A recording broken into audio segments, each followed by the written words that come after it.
Baik. Bismillahirrahmanirrahim. Alhamdulillahi rabbil alamin. Wassalatu wassalamu ala al-mab'uts rahmatan lil alamin. Nabiyina Muhammad wa ala alihi wa sahbihi wa man tabi'ahum bi ihsanin ila yaumiddin, amma ba'd.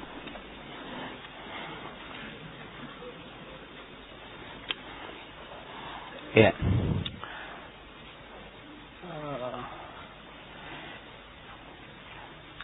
Tadi harusnya jam 7, yang berarti jam 2 siang waktu sana. Syekh ingin memberikan ceramah, tapi kebetulan belum siap alat untuk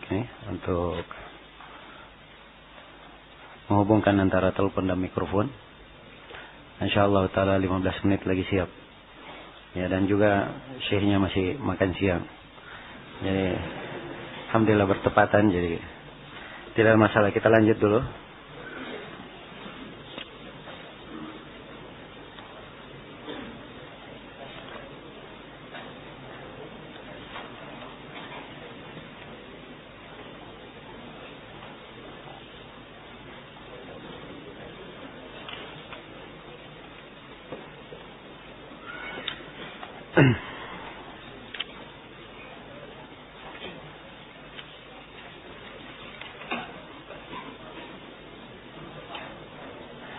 Baik, ini majelis yang ke 27 dari syarah Ad-Durr al-Bahiyah fil Masail al-Fiqhiyah karya Imam Asy-Syaukani rahimahullahu taala. Iya.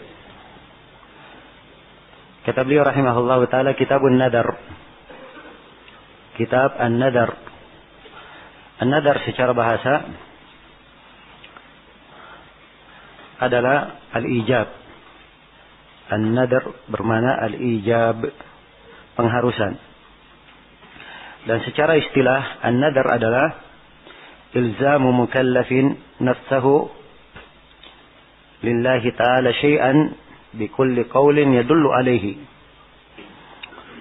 Adalah seorang mukallaf, dia mengharuskan dirinya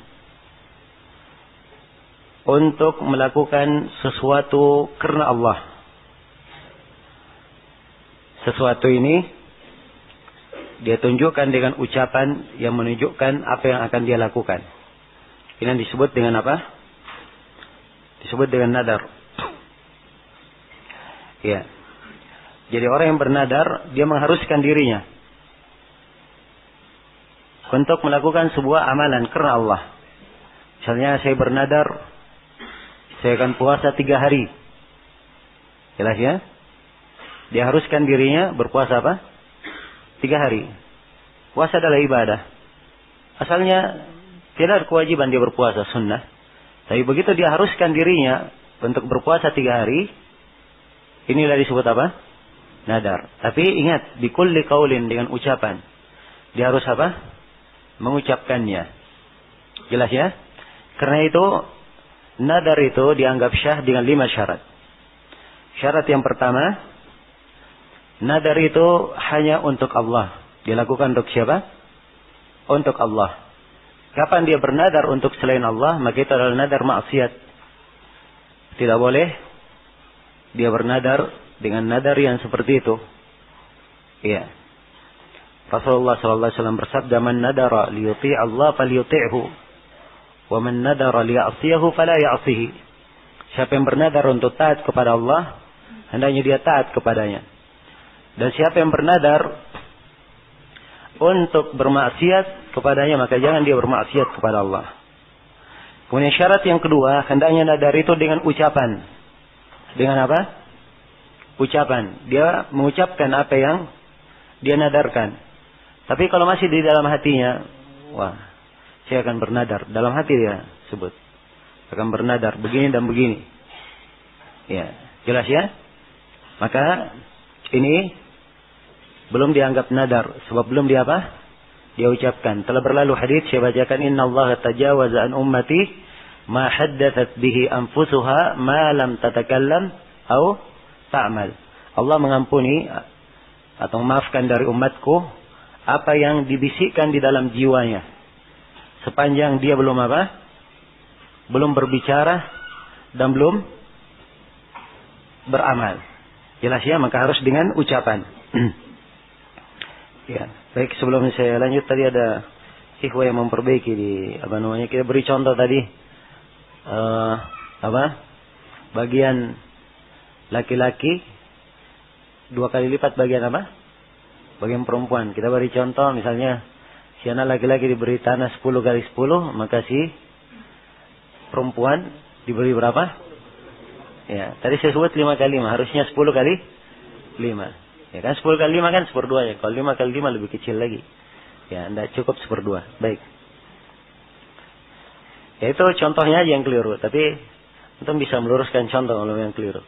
Yang jelas laki-laki bagiannya apa? 2 kali lipat perempuan. Jadi saya ulangi, syarat nadar yang pertama apa? Untuk Allah. Syarat yang kedua harus dengan ucapan. Dia ucapkan nadar itu. Kemudian yang ketiga, syarat yang ketiga, nadar itu munculnya dari seorang yang mukallaf. Harus apa? Mukallaf. Harus seorang muslim, balik, akil. Jelas ya? Seorang muslim balik apa? Akil. Ya. Kalau dia kafir, apakah nadarnya syah? Nah. Kalau dulu di masa kafir dia bernadar, kemudian dia masuk Islam, kemudian ingin dia lanjutkan nadar itu, tidak apa-apa, itu ketaatan. Sebab itu dilakukan oleh Umar dulu di masa jahiliyah, dia ingin nadar puasa 1 hari. Apa i'tikaf 1 hari, maka Nabi SAW berkata, "Aufi binadrika." Penuhilah apa? Nadarmu. Ya. Jadi harus balik dan apa? Akil. Ya, mukallaf. Kemudian syarat yang keempat, dia harus apa? Nadar, orang yang bernadar itu dia sengaja menadarkannya, bukan orang yang terpaksa. Bukan pula orang yang tidak sadar atau tidak ingat, orang yang lupa. Dia sengaja di dalam bernadar. Ya, dia sadar sengaja dengan nadarnya itu. Kemudian yang kelima, hendaknya nadar itu pada hal yang dia miliki, pada hal yang dia mampu untuk melakukannya menurut takdir dan ketentuan Allah. Ya, jelas ya. Ya, kalau dia bernadar misalnya ingin terbang di langit, ya, maka ini di luar apa? Kemampuannya, dan dia tidak bisa melakukannya. Jelas ya.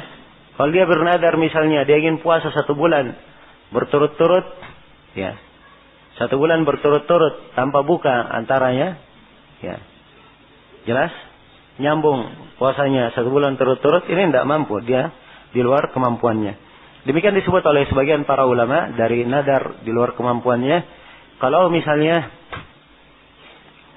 apa? Baik, sampai mana tadi kita? Baik, jadi itu 5 syarat syahnya nadar ya. Sementara kita cukupkan dulu sampai sini.